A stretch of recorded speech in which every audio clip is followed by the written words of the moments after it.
Hi hello namaste. Honourable prime minister Narendra Modiji నిన్న ఒక speech ఇచ్చాడు, ఒక స్ప్లెండిడ్ స్పీచ్ ఇచ్చారు. ఉమెన్ రిజర్వేషన్ని మీరు ఫెయిల్ అయిన తరువాత నేను మాట్లాడుతున్నానని మొదలెట్టి ఉమెన్ రిజర్వేషన్ కోసం మాట్లాడారు. First of all actually bill fail అయింది, delimitation bill, women reservation bill కాదు. But honourable prime minister Narendra Modi garu ఒక స్పీచ్ ఇచ్చి దాంట్లో ఒక 10 కామెంట్స్ చేస్తారు. 10 కామెంట్స్ చేసి చూద్దాం. ఈ 10 కామెంట్స్ కంటే ముందు ఫస్ట్ ఆఫ్ ఆల్ ఉమెన్ రిజర్వేషన్కి సంబంధించి, మహిళా రిజర్వేషన్కి సంబంధించి రాష్ట్రాలలో ఆల్రెడీ ఎడ్యుకేషనల్ జాబ్స్లో రాష్ట్రాలలో కొన్ని రాష్ట్రాలు రిజర్వేషన్ పాలసీ ఫాలో అవుతున్నారు. బట్ ఇంకా కేంద్రంలో సెంట్రల్ గవర్నమెంట్ ఎంప్లాయీస్ వాళ్ళు బిల్లు పెట్టలేదు. ఎందుకు పెట్టలేదు అని సెంట్రల్ గవర్నమెంట్ని అడుగుతున్నాం. మీరు ఇప్పుడు బిల్లు పెట్టని ట్రై చేస్తున్నారు. రిజర్వేషన్ బిల్లు దేనికోసం? పార్లమెంటులో ఉన్నటువంటి మెంబర్షిప్ కోసం, అంటే ఎంపీల కోసం మీరు బిల్లు పెడతాను ట్రై చేస్తున్నారు. ఎంతమంది ఉంటారు? 1000 మంది ఉంటే దాంట్లో 30 మంది 300 మంది కోసం మీరు బిల్లు పెడుతున్నారు. దానికోసం ఈ రచ్చ అంతా 300 మంది ఎంపీల కోసం, మహిళా ఎంపీల కోసం. బట్ ఎంతమంది వేల మంది, లక్షల మంది మహిళా ఉద్యోగాల కోసం చూస్తున్న మహిళలు అండ్ ఎడ్యుకేషన్లో సీట్ల కోసం చూస్తున్న మహిళలు వేల మందిలో ఉన్నప్పుడు then why there is no women reservation in the central government jobs and central government educational institution? So you must introduce the bills. Because ఇప్పుడు మహిళా రిజర్వేషన్స్ జాబుల్లో, ఎడ్యుకేషన్, ఐ థింక్ ఎడ్యుకేషన్ ఉన్నట్టుంది, బట్ జాబుల్లో సెంట్రల్ గవర్నమెంట్ జాబులో లేదు. State రాష్ట్ర ప్రభుత్వాల యొక్క ఉద్యోగాలు ఆల్రెడీ ఇస్తున్నారు. ఆంధ్రప్రదేశ్, బీహార్ లాంటి కొన్ని రాష్ట్రాలు ఇంప్లిమెంట్ చేస్తున్నారు. కానీ యూనివర్సల్ రిజర్వేషన్ బిల్లు పెట్టలేదు మహిళలకి. అది కూడా పెట్టండి సెంట్రల్ గవర్నమెంట్ జాబ్లో. సో అది పెట్టకుండా 300 మంది ఎంపీల కోసం రిజర్వేషన్ బిల్లు కోసం అని చెప్పి మహిళా శక్తి, నారీ శక్తి, ఇప్పుడు వీళ్ళందరూ ఎవరు సెంట్రల్ గవర్నమెంట్ కోసం చూసేవాళ్ళు? వాళ్ళు మహిళలు కదా, మహిళా శక్తి, నారీ శక్తి కదా. సో వాళ్ళని కూడా దయచేసి యూనివర్సల్ రిజర్వేషన్ బిల్లు పెట్టండి. Universal reservation bill for jobs and women. And moreover why only 33%? మీరే చెప్తున్నారు జనాభా ప్రాతిపదికన రిజర్వేషన్ ఇవ్వాలన్నప్పుడు మహిళలు 50% ఉన్నారు. ఎందుకు 33%? ఎందుకు ఆ 20% మెన్ డామినేట్ చేయాలి? మహిళల యొక్క హక్కుల్ని మీరు ఎందుకు కాలరాయాలి? 50% జనాభా ఉంటే 20%, 33% రిజర్వేషన్ ఎందుకు? Remaining 17% why should you eat up their reservations to the men by the men? ఇది మెన్ డామినేషన్ కాదా? జెండర్ డిస్క్రిమినేషన్ కాదా? ఇది వాళ్ళ రిజర్వేషన్ తీసుకోవడం. 50% ఇంప్లిమెంట్ చేయండి, వై 33%? సో ఇవన్నీ కూడా 100% వస్తాయి. అలాగే మీరు ఎస్సీ ఎస్టీ యొక్క రిజర్వేషన్స్ని కూడా మీరు అడ్జస్ట్ చేయకుండా, నేను అదే చెప్తున్నాను. ఇప్పుడు 3 వీడియోలో మాట్లాడాను. ఎక్కువగా పిల్లల్ని కంటే చంద్రబాబు నాయుడు గారు పిల్లల్ని కానండి అంటే ఆయన ఒక స్కీమ్ పెట్టాడు. చంద్రబాబు నాయుడు గారు పిల్లల్ని కానమని ఏమని? పిల్లల కంటే 20,000 రూపాయలు ఇస్తానని. 20,000 రూపాయలకి పిల్లలు కానేది ఎవరు? అగ్రకులస్తులు కొంటారా? రిచ్ పీపుల్ కంటారా? డబ్బులున్న వాళ్ళు 20,000 కోసం పిల్లల్ని కంటారా? పేదలు, ఎస్సీ ఎస్టీ పిల్లల్ని ఎంకరేజ్ చేస్తున్నారు. 20,000, 30,000, 50,000 రూపాయలు ఇచ్చి పిల్లల్ని కనండి అని. అంటే వీళ్ళందరూ పిల్లలు కన్న తర్వాత నువ్వు ఈ రిజర్వేషన్స్ అడ్జస్ట్ చేయాల్సింది వీళ్ళకి కదా, సీట్లు ఇవ్వాల్సింది వీళ్ళకి కదా. పిల్లలు కన్నవాడికి కదా మీరు సీట్లు ఇవ్వాలి. వీళ్ళ పిల్లల కంటే మీరు జనరల్ కేటగిరీ సీట్లు పెంచుకోవటం ఏంటి? వీళ్ళు కష్టపడే పిల్లల కంటే ఏంటి? దానికి మీ సీట్లు పెరగటం ఏంటి అనేది దీన్ని కూడా మీరు అడ్జస్ట్ చేయాలి. దీన్ని అడ్జస్ట్ చేయకుండా ఇవన్నీ కూడా ఫాల్టీగా కనిపిస్తున్నాయి ఇవన్నీ. సో ఇన్ని కష్టాలు ఉన్నప్పుడు మీరు దాన్ని తీసుకెళ్ళి డీలిమిటేషన్కి లింక్ చేశారు. అందుకని బిల్లు ఫెయిల్ అయింది. డీలిమిటేషన్కి ఎలా లింక్ చేశారు? 2023లో ఒక బిల్లు పెట్టారు వీళ్ళు. ఆ 2023లో the constitution 106th amendment act 2023 అని బిల్లు పెట్టారు. కాన్స్టిట్యూషన్ అమెండ్మెంట్ యాక్ట్ 2023 అని బిల్లు పెట్టి ఆర్టికల్ 334A ఒక క్లాజ్ రాశారు. ఏమని రాశారు? Women's reservation will not start immediately, it will start only after 2 conditions are completed. ఏంటంటే 2 కండిషన్లు. ఒకటి, fresh census should be conducted, అంటే జనాభా లెక్క చేయాలి.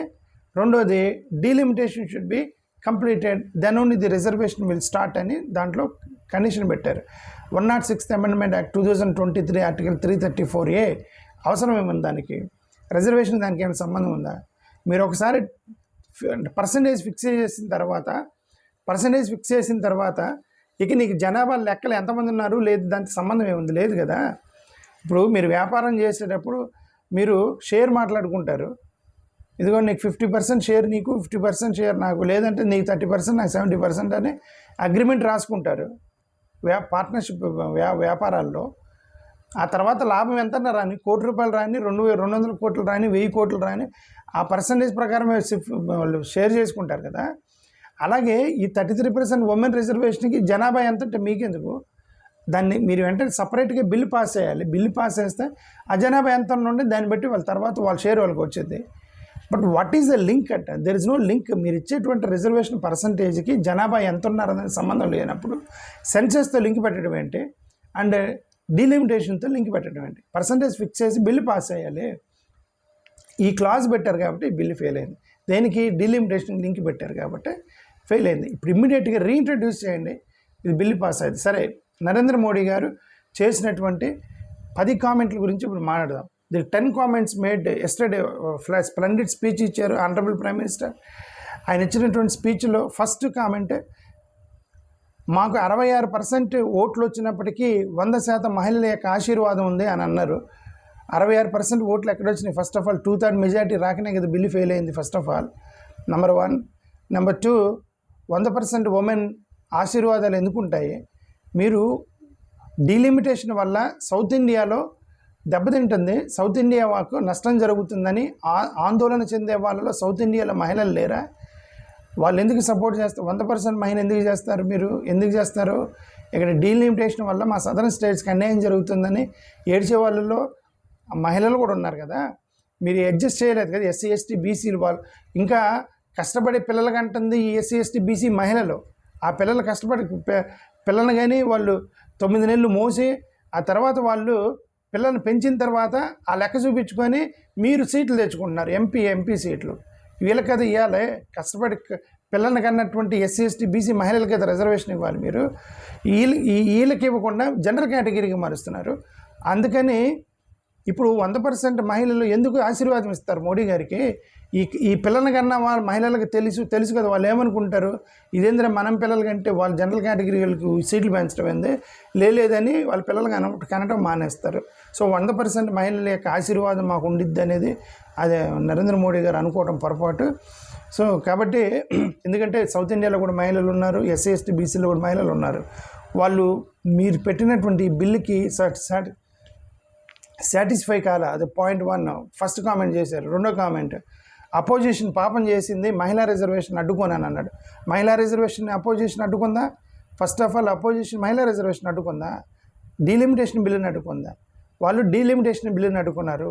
కనెక్ట్ చేసి మీరు పాపం చేశారు కదా. Government NDA government did sin by connecting this to the delimitation bill. మీకు ఆ సంబంధమే లేదు, డీలిమిటేషన్కి మహిళా రిజర్వేషన్ సంబంధం లేదు. కనెక్ట్ చేయటం వల్ల that mistake is done by the government, not by the opposition people. ఇప్పుడు అందుకే ఇప్పుడు వాళ్ళు ఏమన్నారు, ఇప్పుడు 3వ స్టేట్మెంట్ చేశారు ఆయన. 3వ స్టేట్మెంట్ వాళ్ళు శిశుహత్య చేశారని. శిశుహత్య ఫోర్టిసైడ్ అంటారు. అంటే గర్భంలో ఉన్నప్పుడే చంపేయటాన్ని ఏమంటారు దాన్ని? గర్భంలోనే ఉన్నట్టు అలాగే మహిళల యొక్క హక్కుల్ని గర్భంలోనే ఉన్నప్పుడు చంపేశారని ఒక స్టేట్మెంట్ వాడాడు honourable prime minister Narendra Modi గారు. అంటే ఇది ఎమోషనల్గా సెంటిమెంట్తో కొట్టడం అంటారు దాన్ని. శిశుహత్య చేశారు, గర్భంలోనే చంపేశారని సెంటిమెంట్తో కొట్టడం. దేనికి శిశుహత్య? మీరు ఫస్ట్ ఆఫ్ ఆల్ డీలిమిటేషన్ అనేది ఒక వెహికల్ అయితే ఆ వెహికల్లో ఫాల్ట్ ఉంది, ఆ వెహికల్లో బ్రేకులు సరిగ్గా పనిచేయట్లేదు, ఆ వెహికల్ యొక్క కండిషన్లో లేదు, దాంట్లోకి మహిళని మీరు ఎక్కించారంటే first of all you want to kill the women అని అర్థం. ఎందుకు? ఒక ఫాల్టీ వెహికల్ యాక్సిడెంట్ అయిద్దని మీకు తెలిసి మహిళల్ని ఎక్కించారంటే అర్థం ఏంటి? వీళ్ళు పోయారనే కదా జనరల్ కేటగిరీ. ఓకే, జనరల్గా. అలాగే you know that delimitation bill will have multiple arguments. This may be killed, this may not be passed. అయినా సరే మీరు దాన్ని ఎక్కించారంటే దానిలోకి వీళ్ళు పోయారనే కదా అర్థం. సో అలాగే అందుకే మహిళల్ని తీసుకెళ్ళి ఆ ఫాల్టీ వెహికల్లోకి బందీఖానా చేశారని అపోజిషనల్ హోస్టేజ్ అనే పదం వాడారు. You hold women's rights hostage అని చెప్పి పోస్టెడ్ లెటర్ ది అపోజిషన్. అంటే ఏంటి అర్థం? మీరు బందీఖానా చేశారు, తీసుకెళ్ళి వెహికల్స్లో పెట్టారు. అంటే అండ్ హైజాక్ చేస్తారు కదా ఫ్లైట్స్లో, అక్కడక్కడ హైజాక్ బందీఖానా అంటే ఆ బందీఖానా చేశారు మహిళల హక్కుల్ని మీరు డీలిమిటేషన్ దగ్గర. దానికి దీనికి సంబంధం ఏంది? విడగొట్టాలి కదా అనేది వాళ్ళు చేసింది. 4వ స్టేట్మెంట్ ఆనరబుల్ ప్రైమ్ మినిస్టర్ గారు ఏం చెప్పారంటే, నారీ శక్తి యువర్ క్రష్డ్, నారీ శక్తిని క్రష్ చేశారు అని చెప్పి ఒక స్టేట్మెంట్ చేశారు. 2023లో మీరు ఈ బిల్లు పెట్టినప్పుడు దీన్ని ఇమ్మీడియట్గా ఇంప్లిమెంటేషన్కి తీసుకొస్తాము అంటే ఎందుకు క్రష్ చేస్తారు? సరే పోనీ ఇప్పుడు పెట్టండి, ఇప్పుడు మళ్ళీ రీఇంట్రడ్యూస్ చేయండి బిల్లు. డీలిమిటేషన్ తీసేసి కేవలం మహిళా బిల్లుని ఇప్పుడు ఇమ్మీడియట్గా రీఇంట్రడ్యూస్ చేయండి. నాకు తెలిసిన బంపర్ మెజార్టీతో పాస్ అయింది బిల్లు. బట్ మీరేం చేయాలి? ఆ 2 కండిషన్స్ పెట్టారు కదా. ఒకటి కండిషన్ 1 సెన్సస్ కంప్లీట్ అయినాకే స్టార్ట్ అయింది, డీలిమిటేషన్ కంప్లీట్ అయినాకే స్టార్ట్ అయింది. సో వీఆర్ అని ఆ బిల్లులో క్లాజ్ పెట్టారు కదా. బిల్లులో క్లాజ్ పెట్టాల్సిన అవసరం ఏంటంటే what is the need of writing that clause with in the bill? మీరు అది రాశారు, అది తీసేసి పెడితే ఇప్పుడు ఇమీడియట్గా పాస్ అయింది బిల్లు. ఇమ్మీడియట్గా రీఇంట్రడ్యూస్ చేయండి బిల్ని. మళ్ళీ ఎందుకు రీఇంట్రడ్యూస్ చేయరు? That is problem. సో కాబట్టి who is crushing? Opposition is not crushing actually. The NDA government is crushing the నారీ శక్తి. ఐదోది అపోజిషన్ అనేది సెల్ఫిష్ పాలిటిక్స్ చేస్తున్నారు అని అన్నారు. Opposition is indulging in selfish politics అన్నారు. ఇది ఎవరు అంటే ఎవరైనా నిజంగా సెల్ఫిష్ పాలిటిక్స్ చేస్తున్నారు వీళ్ళు, అపోజిషన్ వాళ్ళు చేస్తున్నారా? వీళ్ళు సౌత్ నార్త్ గొడవ జరుగుతుంది, సౌత్కి అన్యాయం జరిగిద్దని చెప్పి మొత్తుకొని చెప్తున్నారు. ఫస్ట్ ఆఫ్ ఆల్ మీరు జనాభా పిల్లల్ని కనకూడదు అనే దాన్ని వైలేట్ చేశారు. ఒక గేమ్లో క్రికెట్ ఆడినా ఫుట్బాల్ ఆడినా సరే ఒకసారి ఒక రూల్ వైలేట్ అయితే ఆ బాల్ని లేదా మ్యాచ్ని ఇన్వాలిడ్గా పరిగణిస్తారు. మీరు జనాభా ప్రాతిపదికన మీరు సీట్లు ఇవ్వాలనేటువంటి దాన్ని మీరు గతంలో 1975 ఆ టైంలో ఒకరొద్దు ఇద్దరే పిల్లలు అని చెప్పి రూల్ పెట్టారు. 2 పిల్లల కంటే ఎక్కువ కనకూడదు రూల్ పెట్టారు. ఆ 2 పిల్లల కంటే ఎక్కువ కనకూడదన్న రూల్ను వైలేట్ చేసి మీరు ఒక్కొక్కరు 5, 10 మందిని కనుక్కుంటూ పోయారు. So once the rule is crossed, once the rule is violated, that is null and wide. ఇక జనాభా ప్రాతిపదికన సీట్లు అనేదాన్ని నల్ అండ్ వైడ్. అది ఇక దాన్ని మీరు ఎందుకు అతిక్రమించారు, దాన్ని తీసేయాలి. మీరు అది తీసేసి ఫెడరల్ బ్యాలెన్స్ మీద మీరు సీట్లు ఇవ్వాలి. ప్రతి స్టేట్కి ఈక్వల్ రైట్స్ ఉండాలి, ప్రతి ఇంటిని ఒక ఈక్వల్ రైట్గా పట్టుకోవాలని చెప్పేసి కదా వాళ్ళు ఆర్గ్యుమెంట్ చేస్తున్నారు. సో ఇక జనాభా ప్రాతిపదికన ఇది ఎత్తేసి ప్రతి రాష్ట్రానికి ఈక్వల్ రైట్స్ ఇవ్వండి, అప్పుడు ఫెడరల్ సిస్టమ్ బతికేద్ది. అందుకే డాక్టర్ బిఆర్ అంబేద్కర్ ఏమన్నారు? We need to protect this people from the tyranny of the majority అని ఎందుకన్నారు? Federal balance plus minority rights plus women rights plus ఈ ప్లస్ రాసుకుంటూ పోయాడు. మెజారిటీ రూల్తో పాటు ఈ ప్లస్ పెట్టుకుంటూ పోయాడు. అంబేద్కర్ ఎందుకు పెట్టాడు? ఫెడరల్ ఎందుకు పెట్టాడు? ఎందుకు మైనారిటీ రైట్స్ ప్రొటెక్షన్ పెట్టాడు? ఎందుకంటే to protect these people from the tyranny of the majority అని కదా అని చెప్పింది. కాబట్టి ఇక్కడ సెల్ఫిష్ పాలిటిక్స్ లేవు, పర్ఫెక్ట్ పాలిటిక్స్ చేస్తుంది అపోజిషనే. వీళ్ళు ఇప్పుడు ఎన్నికలను దృష్టి పెట్టుకొని వీళ్ళు చేస్తున్నారు యాక్చువల్గా ద రూలింగ్ గవర్నమెంట్. 6వ స్టేట్మెంట్ ఆనరబుల్ ప్రైమ్ మినిస్టర్ చేసిన 6వ స్టేట్మెంట్, మహిళా రిజర్వేషన్ బిల్లు ఫెయిల్ అయితే సెలబ్రేట్ చేసుకున్నారు అని చెప్పి స్టేట్మెంట్ చేశాడు. అంటే వీళ్ళందరూ సెలబ్రేట్ చేసుకుని మహిళా బిల్ రిజర్వేషన్ పోయిందని కాదు, డీలిమిటేషన్ బిల్ ఆగిపోయిందని సెలబ్రేట్ చేసుకున్నాం. ఈవెన్ ఇది మా యొక్క ఏడిఎస్ విజయంగా ప్రకటించాం, ఇది ఏడిఎస్ చేసినటువంటి పోరాటంగా ప్రకటించాం. ఓకే, ఈ ఎందుకన్నాము మేము అట్లా ఏడిఎస్ విజయం అని మేము ఎందుకన్నాము? ఎందుకంటే మేము అపోజ్ చేస్తున్నాం స్టార్టింగ్ నుంచి కూడా. ఇది ఎందుకంటే మా ఏడిఎస్లో అంబేద్కర్ డిఫెన్స్ స్క్వాడ్ ఒకటే కాదు, అంబేద్కర్ ద్రవిడ స్క్వాడ్ అదే కాదు, ఆంధ్ర ద్రవిడ స్క్వాడ్ అదే కాదు, ఆంధ్ర దళిత స్క్వాడ్, ఇది చాలా పేర్లు ఉన్నాయి. ఏడిఎస్కి ఎన్ని పేర్లు పెట్టుకున్నా పెట్టుకోవచ్చు. So that is the A D S. So Dravidian South Indian కాపాడేటువంటి ద్రవిడియన్ సిస్టాన్ని కాపాడటానికి కూడా మా ఏడిఎస్ పనిచేసింది. సో కాబట్టి మేము అపోజ్ చేసాం, అందుకని మా విజయంగా మేము పరిగణించాము దీన్ని. We celebrated for stopping the delimitation bill, not the women reservation bill. Women reservation bill will support from the ADS. ఇమ్మీడియట్గా ఇప్పుడు బిల్లు పెట్టండి, 100% మేము మద్దతు ఇస్తాను. మాకు ఎలా ఓట్లు లేవు కాబట్టి ఆన్లైన్లో మద్దతు ఇస్తాం మేము. Okay, so that is what I want to say. So కాబట్టి we felt bad because of ఈ ఉమెన్ రిజర్వేషన్ ఆగిపోవటం. But we are happy for the delimitation process stopped. You have to address the concerns of the people, then only you introduce that. Women empowerment, defeat of the women empowerment celebrate చేసుకున్నారు అనేది పొరపాటు. Defeat of the delimitation process celebrate చేసుకున్నారు.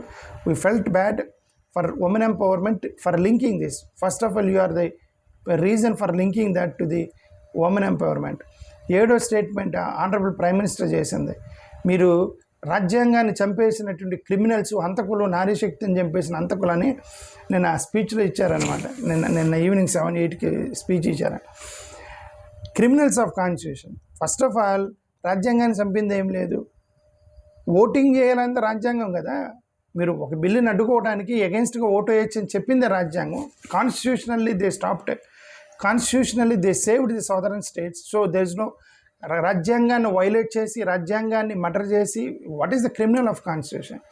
Constitutionally రాజ్యాంగబద్ధంగా రాజ్యాంగపరంగా ఓటేసి ఒక south ఇండియాకి జరగబోయేటువంటి ఒక అన్యాయాన్ని అడ్డుకున్నారు వాళ్ళు, అపోజిషన్ పీపుల్. సో అలాంటప్పుడు so it is not anti constitution, it is not. First of all మీరు పెట్టారు, యాంటీ కాన్స్టిట్యూషనల్ కూడా కానప్పటికి కూడా కాన్స్టిట్యూషన్ ఏం చెప్పలేదు కదా. 2 బిల్లులు కలిసి లింక్ పెట్టాలని చెప్పామన్నా కాన్స్టిట్యూషన్ చెప్పిందా? మీరు పెట్టారు అనవసరం. మహిళా రిజర్వేషన్ బిల్ డీలిమిటేషన్ పెట్టిన కాన్స్టిట్యూషన్లో ఉందా? లేదు కదా. లేని దాన్ని తీసుకొచ్చి ఇరికిచ్చింది మీరే కదా. లేని దాన్ని తీసుకొచ్చి ఓకే. ఇప్పుడు చూసేవాళ్ళు కొంతమంది ఏమనుకుంటారు, అంబేద్కర్ చెప్పాడు మహిళా రిజర్వేషన్ డీలిమిటేషన్తో పాటు కలిసి పెట్టాలి అని చెప్పి అంబేద్కర్ రాజ్యాంగంలో రాశాడని ఆర్గ్యూ చేసేవాళ్ళు ఉంటారు. అది అంబేద్కర్ చెప్పాడు 1950 షెడ్యూల్ క్యాస్ట్ ఆర్డర్ వేసి దళిత క్రైస్తవులకి, దళిత ముస్లిం రిజర్వేషన్ తీసేయండి అని కాన్స్టిట్యూషన్ చెప్పింది అని ఇలాంటి ప్రచారం చేస్తున్నారు కదా. యాక్చువల్గా ప్రెసిడెన్షియల్ ఆర్డర్ని ఇప్పుడు ఇది కూడా అంతే. అది రాజ్యాంగంలో లేదు. ఇప్పుడు ఇది రాజ్యాంగంలో ఉందా? ఏమని లింక్ చేశారు. ఎంత ఈ బ్యాచ్ వాళ్ళ బ్యాచ్ ఉండేది, వాళ్ళ బ్యాచ్ ఏమనుకుంటారు, ఇది అంబేద్కర్ చేసింది, అంబేద్కర్ చెప్పాడు 2 కలిపి చెప్పమని చెప్పి అది ప్రచారం చేస్తారు. ఓకే. సో కాబట్టి అది ఎందుకు మీరు లింక్ చేయాలి? First of all criminals of constitution and నారీ శక్తి అనే పదం కరెక్ట్ కాదు. ఆనరబుల్ ప్రైమ్ మినిస్టర్ గారు వాడింది. 8వ మాట ఆయన మాట్లాడింది, పార్టీ రాజకీయాలు అనేవి దేశం కంటే పెద్దది కాదు అని. కరెక్ట్, పార్టీ రాజకీయాలు అనేవి దేశం కంటే పెద్దది కాదు. మహిళల బిల్లుని సపరేట్గా పెడితే ఇప్పుడు ఇమ్మీడియట్గా పాస్ అవుతుంది, అది గంటలో పాస్ అవుతుంది. ఇప్పుడు కనుక మహిళల రిజర్వేషన్ని మీరు రీఇంట్రడ్యూస్ చేసి ఆ క్లాజ్ ఎత్తేసేది సెన్సస్ తర్వాతనే, డీలిమిటేషన్ తర్వాతనే 2 క్లాజులు తొలగించి ఇప్పుడు ఇమ్మీడియట్గా పెడితే ఇమ్మీడియట్ పాస్ అవుతుంది బిల్లు, గంటలో పాస్ అవుతుంది అది. కాబట్టి దేశం కంటే రాజకీయం పద్ధతి కాదుగా. పెట్టండి, మరి పెట్టరు. ఎందుకు? వాళ్ళకి అది పెడితే రాజకీయంగా లాభం లేదు, వాళ్ళ పార్టీకి లాభం లేదు. ఆ 2 కలిపి డీలిమిటేషన్ చేసి అక్కడ ఉత్తరప్రదేశ్లో, మధ్యప్రదేశ్లో పిల్లల్ని కన్నారు ఫుల్గా, వాళ్ళు ఎంకరేజ్ చేశారు, ఫుల్గా సీట్లు వస్తాయి వాళ్ళకి. అక్కడ బీజేపీలో ఎక్కువ వాళ్ళు గెలుస్తూ ఉంటారు. సో ఇక ఏమంటే జీవితాంతం వాళ్ళు బిల్లులు పాస్ చేసుకుంటూ పోతారని చెప్పేసి ఇక్కడ భయం ఉంది సదరన్ స్టేట్స్కి. సో కాబట్టి రాజకీయాలు అనేవి పార్టీలకి అతీతంగా ఏది మంచిది ఏది చెడ్డది అని మొత్తం చూసుకొని చేయాలి. పార్టీలకు అతీతంగా చేసింది వీళ్ళు కాదు, యాక్చువల్ అపోజిషన్ వాళ్ళు కాదు.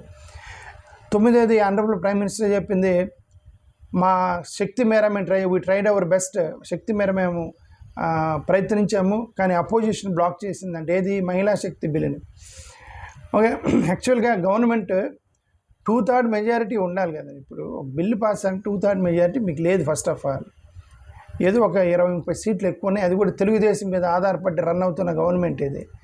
తెలుగుదేశం మీద ఆధారపడుతున్న రన్ అవుతున్న గవర్నమెంట్ని మీరు 2/3 మెజారిటీ లేకుండా కాన్స్టిట్యూషనల్ అమెండ్మెంట్కి వెళ్ళటం అనేది ఏమన్నా సమంజసమా? సరే వెళ్ళారు వాళ్ళు, సరే వెళ్ళినప్పుడు అపోజిషన్ని మీరు ఒప్పుకొని పెట్టాలి, కానీ తొక్కుకుంటే పోతారు. రాజ్యాంగం ఉంది కదా 2/3 మెజారిటీ ఉండాలని. మీరు అపోజిషన్ని కన్విన్స్ చేసి కదా మీరు బిల్లులు పెట్టాలి. When you don't have majority, 2/3 majority, you should convince the opposition and then introduce the constitutional amendment bills. మేము అయినా పెడతాము, లింక్ చేసి గందరగోళం చేస్తామంటే గందరగోళం చేసింది మీరు. కాబట్టి మీరు ట్రై చేయలేదు. దేనికి ట్రై చేశారు? గందరగోళం చేయడానికి ట్రై చేశారు, అది పోయింది. అపోజిషన్ బ్లాక్ చేసింది, దేన్ని? డీలిమిటేషన్ బ్లాక్ చేసింది. ఫైనల్గా will continue to fight for women అని చెప్పి అన్నారు. ఫైనల్గా 10వ స్టేట్మెంట్. దానికి పెద్ద యుద్ధము, కత్తి యుద్ధాలు ఏమీ అవసరం లేదు. ఆ 2 పాయింట్లు ది నారీ శక్తి బిల్లులో క్లాజ్ ఏదైతే పెట్టారో, సెన్సస్ తర్వాత రిజర్వేషన్స్ మొదలవుతాయి, డీలిమిటేషన్ తర్వాత రిజర్వేషన్స్ మొదలవుతాయని లింక్ ఏదైతే పెట్టారో ఆ ఒక్క లైన్ని తీసేసి పెడితే ఇమ్మీడియట్గా పాస్ అయ్యింది బిల్లు. దానికి యుద్ధాన్ని అవసరం లేదు. Will continue to fight for women అవసరం లేదు, దానికి ఒక యుద్ధం అవసరం లేదు, ఫైట్ అవసరం లేదు, ఏమో చిన్న అడ్జస్ట్మెంట్ ఇది. ఆ లింక్ తీసేసి పెడితే గంటలో పాస్ అయితే బిల్లు. అది ఎందుకు చేయట్లేదు? మేము కంటిన్యూ టు ఫైట్, మేము యుద్ధం చేస్తాము, మహిళల కోసం అవసరం లేదు. ఆ లింక్ తీసేయండి, దానికి సంబంధం. నేను అదే చెప్పాను, ఏమన్నా నేను పర్సంటేజ్ ఫిక్స్డ్ అయిన లింక్ ఏందండి, జనాభాకి లింక్ ఏంది? అదే చెప్పాను కదా, 10% లాభం ఇస్తాను రా అన్న వాడికి ప్రాఫిట్ ఎంత వస్తే వాడికి ఎందుకు 10% వచ్చింది కదా. అలాగే మహిళలకి 33% రిజర్వేషన్ ఇస్తాము అంటే ఎన్ని నియోజకవర్గాలు వస్తాయి, ఎంత జనాభా ఉండేది, దీనికి దానికి సంబంధం లేదు. పర్సంటేజ్ కదా నువ్వు ఫిక్స్ చేస్తున్నావు. నువ్వు నంబర్ ఫిక్స్ చేస్తే you have to number fix చేస్తున్నారు అనుకోండి, ఇదిగోండి ఇన్ని సీట్లు ఇస్తామని ఫిక్స్ చేస్తుంటే then you have to wait for the delimitation and census. అప్పుడు జనాభా ప్రాతిపదికన నంబర్ ఫిక్స్ చేయాలి. యూఆర్ ఫిక్సింగ్ ద పర్సంటేజ్కి దానికి సంబంధం ఏందండి? మరి ఇక్కడ మ్యాథమెటిక్స్ టీచర్ని పెట్టుకున్నా చెప్తాడు, సార్ పర్సంటేజ్కి దానికి ఏం సంబంధం సార్ అని ఒక 5th క్లాస్కి చెప్పాడు. మ్యాథమెటిక్స్ టీచర్ ఉంటాడు, ఆయన పార్లమెంట్లో ఉన్న చెప్పుండేవాడు వీళ్ళకి, పర్సంటేజ్కి దానికి సంబంధం లేదు సార్ అని. అది నా ఉద్దేశం. థ్యాంక్ యూ, నమస్కారం.